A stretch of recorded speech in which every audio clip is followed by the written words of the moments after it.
ሰላም ጤና ይስጥልን እንደምን ቆያችሁን? የኢትዮጵያ አምባ ሚዲያ ቤተሰቦቻችን እንደምን አላችሁ? በዛሬ ቆይታችን በላሊበላ ውቅር አብያተ ክርስቲያናት አካባቢ ምን እየተከናወነ ነው በሚል ርዕሰ ጉዳይ ላይ እንነጋገራለን። ይህንን መርሃ ግብር ለመስራት ምክንያት የሆነን በ2023 ዓመተ ምህረት እንደ አውሮፓውያኑ አቆጣጠር በላሊበላ ውቅር አብያተ ክርስቲያናት አካባቢ የተደረገ ቁፋሮ እና ምርምር ነበረ እና የዛ የሳይንቲስቶቹ ቡድን ወይም የተመራማሪዎቹ ቡድን ደግሞ በቅርብ ጊዜ ቪዲዮ ለቀዋል። በአካባቢው ላይ ስላገኙት አስገራሚ ነገር ጥንታዊ መቃብር እንዳገኙ ይሄ ከእሳተ ገሞራ ከሚፈጥራቸው ጠንካራ ድንጋዮች የተሰራ የሬሳ ሳጥን እንዳገኙና ያንን የሬሳ ሳጥን ከፍተው ውስጡ ባገኙት አጽም ላይ የዲኤንኤ ምርመራ አድርገው ያገኙት ውጤት በመላው ዓለም ያለውን የክርስትና ታሪክ እንደሚቀይር ይፋ ያደረጉበት ስለ ላሊበላ ውቅር አብያተ ክርስቲያናት የተነተኑበት ቪዲዮ አለና ቪዲዮውን ከታች እናስቀምጥላችኋለን፣ እናንተም ትመለከቱታላችሁና በቅድሚያ እነዚህ ሳይንቲስቶች እና ተመራማሪዎች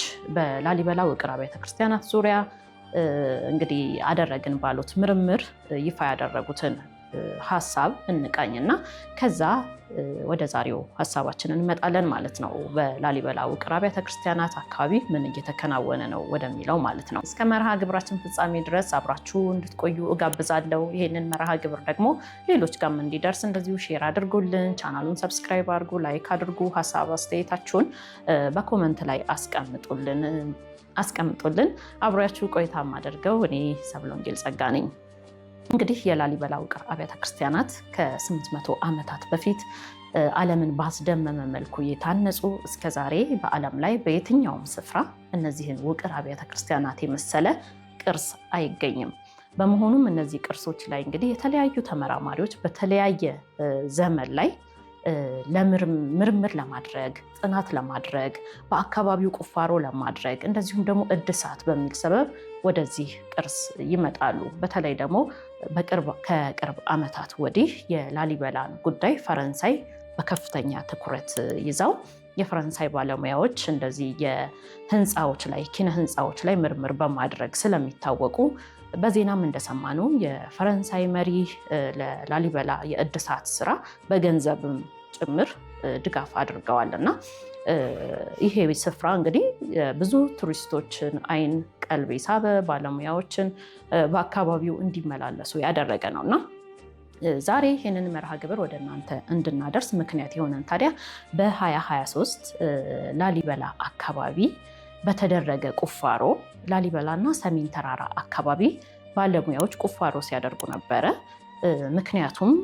ምክንያት የተሰጠው ያንን ቁፋሮ ለማድረግ ለእድሳት እንደሆነ ነው።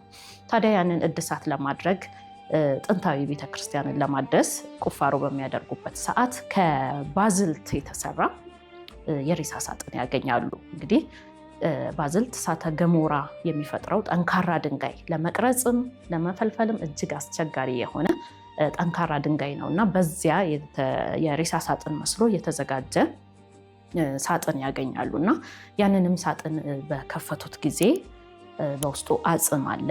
አጽሙም ደግሞ በሐር ጨርቅ የተጠቀለለ ነበረ። ስለዚህ ባለሙያዎቹ ምን አሉ ማለት ነው፣ ይሄ ሰው ተራ ሰው አይደለም፣ ወይ ንጉስ ነው ወይ ቅዱስ ነው። ምክንያቱም ሐርም በዛን ጊዜ በጣም ውድ ከሚባሉ ነገሮች አንዱ ነው። ድንጋዩ የተቀበረበት ሁኔታም በጣም ደረጃውን የጠበቀ ስለሆነ ይሄ ሰው ተራ ሰው አይደለም ብለው እንግዲህ የዲኤንኤ ምርመራ ወደ ማድረግ ነው የሄዱት ማለት ነው። ከጆሮ አካባቢ ካገኙት ቅንጣት ምርምር አድርገው ውጤቱ በጣም አስገራሚ እንደሆነ ነው ሲናገሩ የነበረው ማለት ነው። ምንድነው እነሱ ይሄ ሰው ኢትዮጵያዊ ሊሆን ይችላል ብለው ነበረ ከቅድመ ምርመራው በፊት የገመቱት። ነገር ግን የዲኤንኤ ውጤቱ ነገረን ያሉት ይህ ሰው ከደቡብ እስያ አካባቢ ከፋርስ ወይም ከኢራን ወይም ደግሞ ከህንድ የመጣ ሰው እንደሆነ እንጂ ኢትዮጵያዊ እንዳልሆነ ተመራማሪዎቹ እንግዲህ ውጤት እንዳገኙ ተናግረዋል። እንደዚሁም ደግሞ የተጠቀለለበት የሐር ጨርቅ ይሄ ሰው በነበረበት ዘመን ላይ ኢትዮጵያ ውስጥ እንዳልነበረ፣ ያ የሐር ጨርቅ ብዙ ኪሎ ሜትሮችን በባህርም በየብስም አቋርጦ ኢትዮጵያ ውስጥ እንደመጣ እና ያ የሐር ጨርቅ ደግሞ ከቻይና እንደመጣም ጭምር ነው ባለሙያዎቹ የተናገሩት ማለት ነው። እስካሁን የነገርኳችሁ በዘጋቢ ፊልሙ ላይ እነዚህ ሳይንቲስቶችና ተመራማሪዎች ያካተቱትን ሀሳብ ነው ማለት ነው። አሁን ዋናው ነገር እንግዲህ አሁን የምንመለከተው ነው። ስለዚህ እነዚህ ተመራማሪዎች ምን አሉ?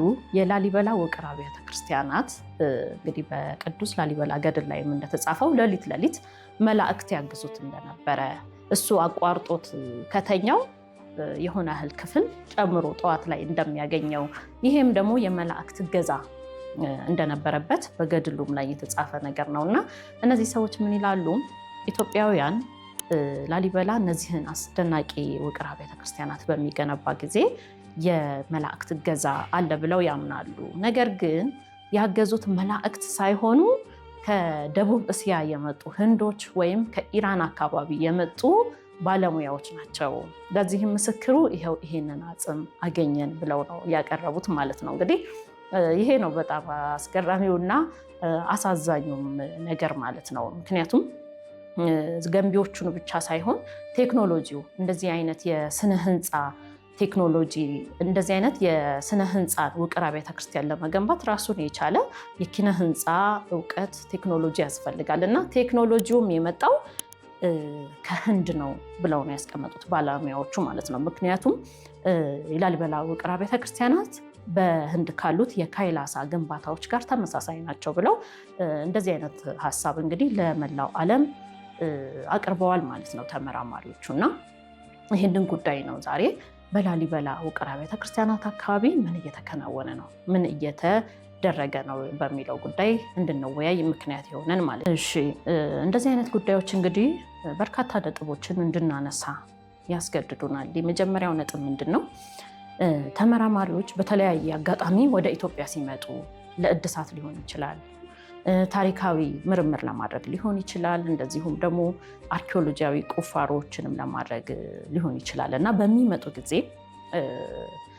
አብረዋቸው እንግዲህ ማንኛውም አይነት ኢትዮጵያ ውስጥ ምርምር ሲደረግ የኢትዮጵያ ቅርስ ጥበቃ መስሪያ ቤት አስፈላጊውን ፍቃድ ያደርጋል፣ ክትትልም እንደሚያደርግ ይታወቃል። ግን እነዚህ ተመራማሪዎች ደግሞ እነዛን ጥናትና ቁፋሮ ካደረጉ በኋላ ይፋ የሚያደርጉት ውጤት ለዓለም ሕዝብ የሚነግሩት ነገር ምን ያህል ኢትዮጵያውያንን ያገናዘበ ነው፣ ምን ያህል ኢትዮጵያን በትክክል የሚገልጽ ነው፣ ምን ያህል የተገኘውን ቅርስ እውነተኝነቱን ምንም ሳይጨምሩ ምንም ሳይቀንሱ ምን ያህል ለዓለም ሕዝብ አቅርበውታል። በመጽሐፍት መልክ ያሳትማሉ ጥናትና ምርምሮቻቸውን ዘጋቢ ፊልም በመስራት ለመላው ዓለም ሕዝብ ስለሚያቀርቡ ማለት ነው እና እንደዚህ አይነት ምርምሮችና ቁፋሮች ሲደረግ ምን አይነት ኢትዮጵያዊ ባለሙያ አብሯቸው እንዲሆን ይደረጋል። ቅርሱ ከሃይማኖት ጋር የማይገናኝ ከሆነ ኢትዮጵያዊ መሆኑን ብቻ በቂ አይደለም። አንድ ሰው ታሪኩን የሚያውቅ ሀገሩን የሚወድ ማንነቱን የሚያውቅ ሰው እንደዚህ አይነት ምርምር ከሚያደርጉ ባለሙያዎች ጋር አብሮ ሊሆን ይገባል። እንደገና ደግሞ ቅርሱ ልክ እንደ ላሊበላ ውቅር አብያተ ክርስቲያናት ሃይማኖታዊ ከሆነ ቅዱስ ቅርስ ከሆነ ደግሞ የቅርሱ ባለቤት የሆነችው የኢትዮጵያ ኦርቶዶክስ ተዋሕዶ ቤተክርስቲያን ምን ያህል በባለቤትነት እዚህ ጉዳይ ውስጥ ትሳተፋለች፣ ምን ያህል ባለሙያዎችን የራሷን ባለሙያዎች ታሰማራለች የሚለው እንግዲህ በጣም ወሳኝ ጥያቄ ነው ማለት ነው። ለምንድን ነው እነዚህን ነገሮች መጠየቅና በአጽንኦት መከታተል የሚያስፈልገው? አንደኛ ተመራማሪዎች በጥንታዊ ቅርስ ዙሪያ ቁፋሮ ሲያደርጉ ሲመጡ የነገሩንን ምክንያት ብቻ ላይሆን ይችላል ይዘው የሚመጡት ማለት ነው። ሌላ ከጀርባው የሚሰሩት ስራ ኖሮ ከፊት ግን ይህን ቅርስ ለማደስ ነው ወይም እዚህ ነገር ላይ ለመመራመር ነው የመጣ ነው ብለው በውስጥ ግን ሌላ ስራ ሊሰሩ ይችላሉ። ይሄ እንግዲህ ያልተፈጸመ ነገር አይደለም። በኢትዮጵያ ታሪክ ላይ በጣም በተደጋጋሚ ከተደረጉ ነገሮች አንዱ የሚመጡበት ዓላማና በትክክል የመጡበት ጉዳይ አንድ አይሆንም። ለዚህ ምሳሌ የሚሆነን ጄምስ ብሩስ ነው። ጄምስ ብሩስ አሁን ወደ ኢትዮጵያ በመጣ ጊዜ ለዓለምም ሕዝብ የተናገረው ለኢትዮጵያውያንም የተናገረው የአባይን ወንዝ ምንጭ ልፈልግ ነው የመጣሁት ብሎ ነው። ግን ኢትዮጵያ ውስጥ መጥቶ በቆየባቸው ጊዜያት ውስጥ ጄምስ ብሩስ ምንድን ነው የሰራው የእውነት ብለን ስናይ፣ አንደኛ የኢትዮጵያን ምስጢራዊ እውቀት ፍለጋ ነበረ የመጣ። ጄምስ ብሩስ ኢትዮጵያ የተለያዩ የጥበብ መጽሐፍቶች፣ የትም ዓለም የማይገኙ እውቀቶች መገኛ እንደሆነች ያውቅ ነበርና ምንም እንኳን የአባይን ወንዝ መነሻ ልፈልግ ነው የመጣሁት ቢልም በኢትዮጵያ ውስጥ በቆየበት ጊዜ ግን በድብቅ ሲያጠና የነበረው የጥበብ መጽሐፍቶቻችንን ነው። ለዚህም ማሳያ የሚሆነን እንግዲህ ወደ ሀገሩ በተመለሰ ጊዜ መጽሐፈ ሄኖክን ከኢትዮጵያ ሰርቆ ወስዶ ለብሪታንያ እንዳስረከበ የምናውቀው ታሪክ ነው። ሌላው ጀምስ ብሩስ ኢትዮጵያ ውስጥ በቆየ ሰዓት ሲያደርግ የነበረው የኢትዮጵያን የንግድ መስመሮች ሀብቶች የት እንደሚገኙ፣ ወርቅ፣ ማዕድን የትኛው የኢትዮጵያ ክፍል ላይ እንደሚገኝ፣ የንግድ መስመሮቿም ከየት ወዴት እንደነበሩ እንግዲህ በቀጥታ ለእንግሊዝ ነው ይሄንን ጥናት ሲያደርግ የነበረው ማለት ነው። ከዛ ውጭ ደግሞ የኢትዮጵያን ካርታ ሲያዘጋጅ ነበረ ጀምስ ብሩስ። ኢትዮጵያ ውስጥ ስንት ተራሮች አሉ፣ ምሽግን ለመስራት መደበቂያዎችን ለመስራት ስንት ሸለቆች አሉ። ይሄ እንግዲህ ወደፊት እንግሊዝ ወይም ደግሞ ሌሎች ቅኝ ገዢዎች ወደ ኢትዮጵያ ሲመጡ የት ቦታ ላይ መስፈር እንዳለባቸው፣ የቱ ጋር ቢዋጉ አሸናፊ ሊሆኑ እንደሚችሉ ለነሱ ቅድመ ጥናት ለማድረግም ጭምር የኢትዮጵያን ካርታ አስሶ አጥንቶ ሲያዘጋጅና ለእንግሊዝ ከዛም በኋላ በተለያየ ጉዳይ ላይ ተጠቅመውታል ማለት ነው ይሄንን የጀምስ ብሩስ ጥናት። ስለዚህ እዚህ ጋር ጀምስ ብሩስ የሚያሳየ ምንድን ነው? ለእኛ እና ለዓለም ሕዝብ የአባይን ወንዝ መነሻ ላጥና ብሎ ቢመጣ በትክክል ሲያደርግ የነበረው ግን በዛን ጊዜ የነበሩትን ነገስታት አሳምኖ በዛ ጊዜ ይሄ ጉዳይ የሚመለከታቸው ኢትዮጵያውያን እኮ ይሄኔ አግዘውት ሊሆን ይችላል። ምክንያቱም የሚያዩት ቅን ሀሳቡን ነውና ማለት ነው። እና አሁንም መጠየቅ ያለብን አሁን በ2023 በዚህ በላሊበላ ውቅር አብያተ ክርስቲያናት ላይ ቅርስ በማደስ ሰበብ ነው እነዚህ ሰዎች እንግዲህ ቁፋሮ ሲያደርጉ የነበረውና ያንን ሳጥን አገኘን ያሉት ማለት ነው። ግን ይሄ ስፍራ እንደሚታወቀው የኢትዮጵያ የሺህ ዘመናት ስልጣኔን ሀብት የያዘ እንደዚሁም ኢትዮጵያ ደግሞ እንደምታውቁት ቅኝ የተገዛች ሀገር ስላልሆነች ውስጧ መሬቷ ሀብቷ አልተከፈተም በብዛት ማለት ነው። ሀብቷ በተለያየ መንገድ ቢመዘበርም ግን ኢትዮጵያ ቅኝ ስላልተገዛች አሁንም ድረስ ከተከፈተው ይልቅ ያልተከፈተው፣ ከተወሰደው ይልቅ ያልተወሰደው፣ ከታየው ይልቅ ያልታየው ሀብቷ ይበልጣል። እና እነዚህ ተመራማሪዎች የእውነት ላሊበላ ውቅር አብያተ ክርስቲያናት አካባቢ ቅርስ እያደሱ ነው ወይ? ሌላ ዓላማ ከጀርባቸው የለም ወይ ብሎ መጠየቅ ያስፈልጋል ማለት ነው። ሌላው ደግሞ እንደዚህ አይነት ተመራማሪዎች ምርምር በሚያደርጉ ጊዜ ባለቤትነት የሚሰማው ታሪኩን ሀገሩን የሚያውቅ ኢትዮጵያዊ አብሯቸው ሊሆን ይገባ ዘንድ የሚያስፈልገው ሌላው ምክንያት ምንድን ነው? አንድ ቅርስ ሲያገኙ በነገራችን ላይ አውሮፓውያን በአፍሪካም ሆነ ኢትዮጵያ ላይ ምርምር በሚያደርጉ ጊዜ አንድ ቅርስ ሲያገኙ ሊሰርቁ ይችላሉ። ቅርሶችን ይሰርቃሉ ማለት ወርቅ አግኝተው ወርቁን በድብቅ ከወሰዱ በኋላ አይ ዝም ብሎ መዳብ የሚመስል ነገር ነው ያገኘነው ብለው ይፋ ሊያደርጉ ይችላሉ። ይህንን አሁን ማሳያ ሊሆነን የሚችል አክሱም አካባቢ እንደምታውቁት አክሱም ቀደምት ስልጣኔ የነበረበት በርካታ ሀብት የነበረበት አካባቢ ነው እና የተለያዩ ቁፋሮዎች ይደረጋሉ በየጊዜው ማለት ነው። እና የሆነ ጊዜ እንደዚሁ ተመራማሪዎች ቁፋሮ በሚያደርጉበት ሰዓት የአክሱም ዘመንን ሳንቲሞች አገኙ። የዛን ጊዜ የነበረንን ልዕልና የሚያሳዩ ስልጣኔያችንን፣ የንግድ እንቅስቃሴያችንን፣ ሀብታችንን ሊያሳዩ የሚችሉ የአክሱም ዘመን ሳንቲሞችን በብዛት ተገኝተው ነበር እና እነዛ ነገሮች ህዝቡም እጅ ነበሩ። ህዝቡ ግን አያውቅም ነበረ ማለት ምን ያህል ቫሊዩ እንዳለው ሳንቲሙ እዛ አካባቢ ላሉ ህፃናት፣ እዛ አካባቢ ላሉ ወጣቶች ትርጉሙን ለሚያውቅ ሰው ነው ቫሊዩ የሚገባው ማለት ነው። እና ምን ያደርጉ ነበረ አውሮፓውያኑ በእነሱ ገንዘብ ይገዟቸው ነበረ እነዛን ሳንቲሞች ማለት ነው። ከሁሉም ህዝብ እነዛን ሳንቲሞች በገንዘባቸው ገዝተው ወስደው ነበረ። እንግዲህ ይሄ ምንድን ነው? ለምን ገዙ ስንል ሳንቲሙን ወስደው አሁን ሊጠቀሙበት አይደለም። ግን እነዛ ሳንቲሞች የኢትዮጵያን ስልጣኔ በአክሱም ዘመን የነበራትን ልዕልና እንግዲህ በቁፋሮ የተገኘ አንድ ቅርስ አንድን ታሪክ ሲጠና የመጀመሪያው ፕራይመሪው ሶርስ ነው ማለት ነው፣ ማረጋገጫ ነው። ስለዚህ እነዛ ሳንቲሞች ያለምንም ክርክር በአክሱም ዘመን የነበረውን ስልጣኔ የነበርንበትን ልዕልና የሚያሳዩ የሚያረጋግጡ ስለሆኑ እኛ እጅ እንዳይገኙ ገዝተው የወሰዱበት አጋጣሚ አለ ማለት ነው። ስለዚህ እንደዚህ አይነት ነገሮችም ስለሚያደርጉ አብሮ ግን አንድ ኢትዮጵያዊ አንድም ሳይሆን በደንብ ነገሩ የሚገባው ንቁ የሆነ ኢትዮጵያ አብሯቸው ካለ ግን ያገኙትን ነገር እንዳገኙት ሳይሸረፍም ሳይደበቅም ምን እንደሆነ ለኢትዮጵያውያንም ለዓለም ሕዝብም በግልጽ እንዲታይ ያደርጋል ማለት ነው። ሌላው ደግሞ እንደዚሁ ሌላው አስፈላጊ ነጥብ ምንድነው ከአሁን ካልኑ ጋር ተመሳሳይ ነው። ይሄኛው ምንድነው መዝረፍም አለበት፣ ይወስዱታል። ወርቅ ካገኙ ወርቁን፣ ማዕድን ካገኙ ማዕድኑን፣ ጥንታዊ ቅርስ ከሆነ ጥንታዊ ቅርሱን እኛ ሳንሰማ ሳናይ ምን እንኳን እየተከናወነ በአካባቢያችን እንደሆነ ሳናቅ ይወስዱታል። ሌላው ደግሞ ምንድነው ያጣጥሉታል። ያገኙት ነገር ልክ ምንም እንዳልሆነ በጣም እኮ የዓለምን ታሪክ ሊቀይር የሚችል የሰው ልጅን ታሪክ በተለይ ደግሞ አፍሪካውያን ላይ የተሰራውን ኢትዮጵያ ላይ የተሰራውን የዘመናት የታሪክ ማጠልሸት እናንተ ረሃብተኛ ናችሁ፣ ስልጣኔ አታውቁም፣ ኋላ ቀር ናችሁ ወዘተ ብለው ለጻፉት የሐሰት ትርክት ያህል ታሪክ ቀያሪ ነገር እንዳገኙ እነሱ ቢያውቁም ያጣጥሉታል።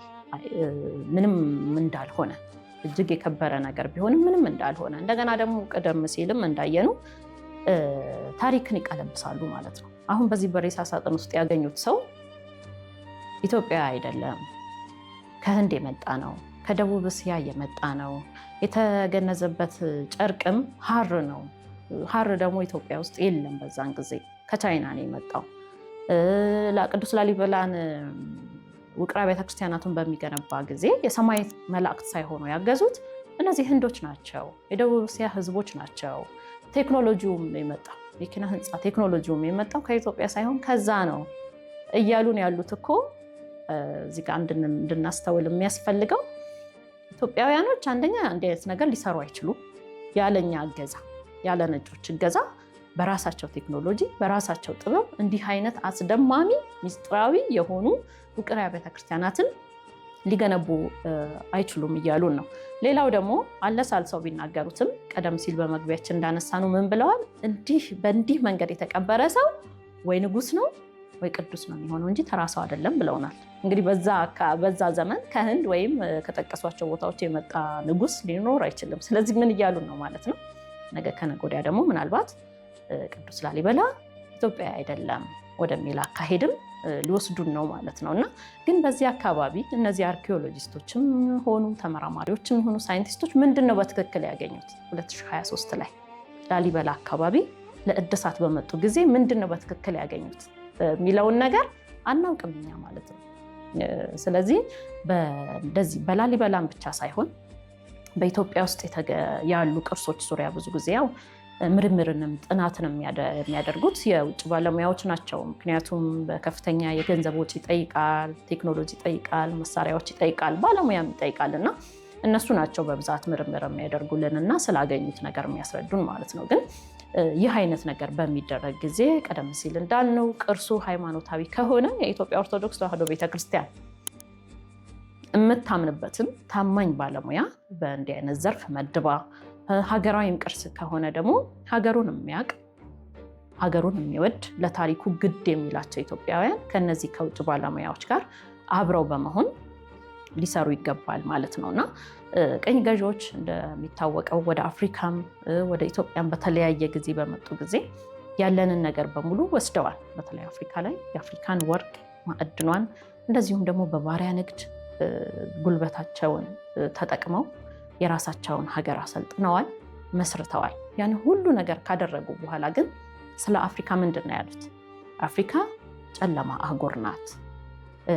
ለዚህ ህይወት ማለት አሁን ዓለም ለደረሰችበት ነገር ምንም አይነት አስተዋጽኦ ያላበረከተች ጨለማ ምንም የሌለባት አህጉር ናት ብለው ነው የተናገሩት ማለት ነው። ይሄ ማለት የአፍሪካ የሆነውን ሁሉ ወስደው ከተጠቀሙበት በኋላ ምንም እንዳልሆነ፣ በጣም ኋላ ቀር እንዳልሆንን፣ ስልጣኔ የሚባል ነገር የሌለን፣ ለምን እንደተፈጠርን ራሱ ምክንያት የሌለን በእነሱ አይን አድርገው ነው የሚገልጹን ማለት ነው። ስለዚህ አሁንም ይሄ ዶክመንተሪ እንድትመለከቱት እንጋብዛለን። በዚህ አጋጣሚ የሚለው ምንድን ነው? በዛ ሳጥን ውስጥ የተገኘው ሰው ኢትዮጵያዊ አይደለም ማለት ትርጉሙ ብዙ ነው። እኛ ቀለል አድርገን ልንወስደው እንችላለን። ግን ዛሬ የላሊበላ አብያተ ክርስቲያናት የታነጹት በኢትዮጵያውያኖች ብቻ ሳይሆን በእንደዚህ በሩቅ ምስራቅ ወይም በደቡብ እስያ አካባቢ ባሉ ባለሙያዎች እገዛም ነው። ቴክኖሎጂውም የመጣው ከዛ ነው ሲሉን፣ በተዘዋዋሪ እንግዲህ ላሊበላ ላይ አካባቢ በሚደረጉ ቁፋሮች ብዙ ሀብቶች ሊመዘበሩ ይችላሉ።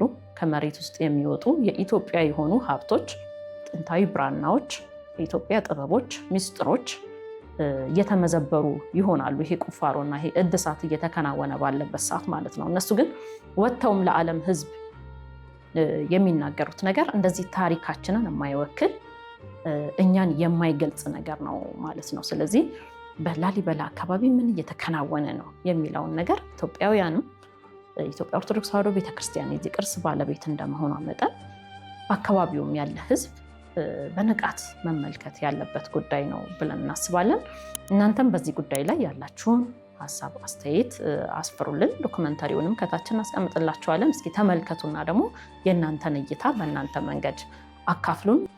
በኢትዮጵያ ውስጥ የሚገኙ እነዚህን አስደናቂና አስደማሚ ነገሮች እንግዲህ ኢትዮጵያውያን አልሰሯቸውም ለማለት በጣም ብዙ ርቀት የተጓዙ በርካታ ተመራማሪዎች አሉና እኛ ኢትዮጵያውያን እንደሰራ ነው የሚያስረዳ በጣም በርካታ ምክንያት ቢኖርም እንኳን ማለት ነውና ሌላው እጅግ አስደናቂው ነገር ከዚህ ከላሊበላ ጋር በተያያዘ በዚህ በእኛ ዘመን ላሊበላ ውቅር አብያተ ክርስቲያናት ከታነጹ ከ800 ዓመታት በኋላ እንግዲህ አባ ገብረ መስቀል የተባሉ አባት እና መነኩሴ ዳግማዊ ላሊበላ ውቅር አብያተ ክርስቲያናትን ገንብተዋል። እንደምታውቁት ቀደም ሲል እንግዲህ ቢቢሲ በአማራም ቴሌቪዥን ላይ የቀርቦ እናውቀዋለን። ዳግማዊ ላሊበላ በሚል ስያሜ የተሰራ ውቅር አብያተ ክርስቲያን፣ እንደዚሁም ደግሞ አሁን ከቅርብ ጊዜ ከአንድ ዓመት ወዲህ ባለ ጊዜ ውስጥ የሰሩት ደግሞ ሌላ አስደናቂ ገና ያላለቀ ውቅር አብያተ ክርስቲያን አለ። እንግዲህ እኛም በስራ አጋጣሚ ወደ አካባቢው ሄደን እርሳቸውን በአካል አግኝተን የሰሩትን ህንፃ ቤተክርስቲያን በእጃችን ዳሰን የቆፈሩበትን አካፋና ዶማ ሳይቀር ምንም አይነት ነገር ዘመናዊ መሳሪያ ሳይጠቀሙ ምንም አይነት ይሄ ለውሃ ልኬቱ ለውሃ ፍሳሹ የሚሆን ነገር እንዲያውም በአጋጣሚ በክረምት ወቅት ነበር ሄድነውና አሁን አዲስ በሰሩት ውቅር አብያተ ክርስቲያን ውስጥ ሆነን በጣም ከፍተኛ የሆነ ዝናብ ሲዘንብ ነበረ። ግን ምንም አይነት ፍሳሽና ውሃ ወደ ውስጥ ገብቶ ቅርሱን የማጥፋት ወይም ደግሞ አዲስ የሰሩትን ይህንን አስደናቂ ውቅር ቤተክርስቲያን የማጥፋት ነገር አልነበረውም። ፍሳሹ በምን ያህል ጥንቃቄ እና በምን ያህል ስሌት እንደተሰራ ማለት ነው። የላሊበላ ውቅር አብያተ ክርስቲያናትንም በጣም አስደናቂ የሚያደርጋቸው ነገሮች አንዱ ይሄ የፍሳሽ አወጋገድ ሂደቱ ነበር እና እነዚህም ሰዎች አሁን በእኛ ዘመን ማንም ሰው ዛሬ በተመቸው ሰዓት ሄዶ ሊያየው የሚችለው ነገር እኚሁ አባት በእጃቸው ምንም አይነት ዘመናዊ ቴክኖሎጂ ምንም አይነት ሳይንሳዊ እውቀት ሳይኖራቸው እግዚአብሔር በሰጣቸው ጥበብ እንግዲህ ላሊበላ በዛን ዘመን የሰራውን አይነት ነገር ዛሬ እሳቸውም እንዳሉን እንግዲህ በቀን አንድ ክንድ እንኳን አንሰራም ነው ያሉት። በሚጠርቡ ሰዓት ምን ያህል ከባድ እንደሆነ ማለት ነው በሰው ሰውኛው ስናየው በቀን አንድ ክንድ እንኳን አንሰራም ብለዋል። ግን ደግሞ በአንድ ዓመት ውስጥ ሰርተው የደረሱበት ደረጃ ስናይ ደግሞ በጣም አስደናቂ ነው። ማለት ልክ ላሊበላን ሌሊት መላእክት እየመጡ ያግዙት ይረዱት እንደነበረ እዚህ ጋርም አንዳች መለኮታዊ ኃይል እገዛ እንዳለው የሚያሳይ ነገር አለ ማለት ነውና አሁን ኢትዮጵያ ያለችበት ሁኔታ ይሄ አለመረጋጋቷ፣ ጦርነቱ ለጠላቶቻችን በጣም በር የሚከፍት ነው። እኛ ጦርነት ላይ ባለንበት ሰዓት፣ እኛ ረሃብ ላይ ችግር ላይ ባለንበት ሰዓት ይህንን ክፍተት የፈጠሩት አካላት በዚህ መሃል ደግሞ ገብተው ያሻቸውን ነገር የመውሰድ ያሻቸውን ነገር የመቀየር የማዛባት ስራ እንደሚሰሩ ምንም ጥርጥር የለንም። ይህንን የምንለው ከሜዳ ተነስተን ሳይሆን ከታሪክ ተነስተን ነው። ታሪክ ራሳችንን የምናይበት መስታወት እንደመሆኑ መጠን ኢትዮጵያ ደግሞ በዘመኗ ይሄን እንደዚህ አይነት ነገሮችን እያሸነፈች ነው የመጣቸው እና አሁን ላሊበላም በዛን ወቅት ላሊበላ ውቅር አብያተ ክርስቲያናትንም የመጎብኘት አንድ እቅድ ነበረን። ግን በቦታው ላይ በነበረው ከፍተኛ ጦርነት የተነሳ እኛ በሄድንበት ወቅት ማለት ነው ላሊበላን ማየት አልቻልንም ነበርና እነዚህ ቱሪስቶች ግን በዚህ ሁሉ ጦርነት ውስጥ እንግዲህ ቱሪስትም ሆኑ ተመራማሪም ሆኑ በዚህ ጦርነት ውስጥ ተፈቅዶላቸው ጊዜም ሁሉ ነገር ተመድቦላቸው እድሳት እያደረግን ነው፣ ቁፋሮ እያደረግን ነው እያሉ ምርምር ላይ ነው ያሉት ማለት ነው። ምን ያህል እኛ ኢትዮጵያውያኖች ስለሚያደርጉት ምርምር ዋጋ ሰጥተን እንከታተላለን። ኃላፊነት ያለበት መንግስትም የኢትዮጵያ ኦርቶዶክስ ቤተክርስቲያን ኃላፊ ባለቤት እሷ ስለሆነች የእነዚህ ቅርሶች ምን ያህል ነገሩን በጥልቀት እየተከታተል ነው። እነዚህ ሰዎች ወጥተው ለዓለም ሕዝብ የሚያሰራጩት መረጃ የሚያሳትሙት መጽሐፍ ምን ያህል እኛ በትክክል የሚገልጽ ነው፣ ምን ያህል ታሪካችንን የሚገልጽ ነው።